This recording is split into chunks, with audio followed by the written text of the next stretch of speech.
Hey guys, I'm really annoyed because I recorded the entire colonic video on I didn't show you while it was happening because that's disgusting, but I showed you what the room looked like, and I talked about how I was feeling before and then how I was feeling after, and then I deleted all those videos. Isn't that wonderful? So I can't necessarily recreate that, but I will tell you how it went.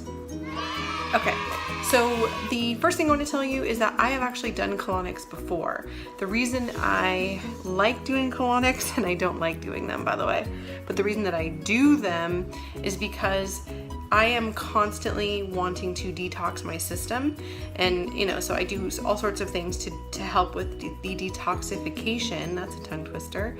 And for me, colonics are also very helpful in kind of going synergistically with all of that. So I went and got a colonic today, and I figure it makes sense to get a colonic, at least in my mind, before you are going to be growing a baby in your gut, right, in your womb. And all of our intestines are in our gut, and I wanted to just sort of clean my future baby's home. So I went and got the colonic. The cost of the colonic was $85, I believe. I did a turbosonic, which is a whole body vibration therapy. You stand on it and it just jiggles your whole body. And it's actually really cool. You burn about 500 calories in 20 minutes. And the coolest thing about that is it has a bunch of healing properties. So you can always look that up, turbosonic. Anyhow, I did the colonic, and it's painful. It's painful when they put it in, even though she's amazing at it. Honestly, she's done this for many years. She's an expert, so she glides it in very carefully.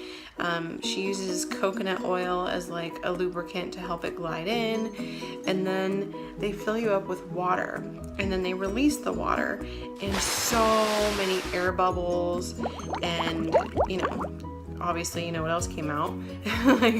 All of that cleans out of your system, and in addition to all the other cleansing and detoxing that I'm doing, I noticed a really big difference in my stomach. So I will include pictures of that at the end of this video. And I know it kind of sounds silly that I'm thinking about how I can flatten my stomach and be healthier, but it doesn't seem that silly to me to try and be as healthy as I possibly can. It's not so much about having a flat stomach as it is that I don't want to have a bloated stomach full of toxins. And I live in Southern California. It's really hard to not breathe in toxins just by taking a deep breath of air, because where I live, we have smog, and you can see the air you breathe. That's not a good thing. Anyhow, guys, that is my experience. I went in. It's like I said, it is painful. It's uncomfortable. It's about 45 minutes from start to end time, and I personally feel so much better. I'm going to continue doing all of my remedies, and I'm going to continue to sort of get my body as prepared as I possibly can, and this was just another one of those steps to do it. So I'm curious, have you guys ever gotten colonics, or what are you doing to get your bodies ready for IVF? Talk to you soon. Subscribe if you haven't already, and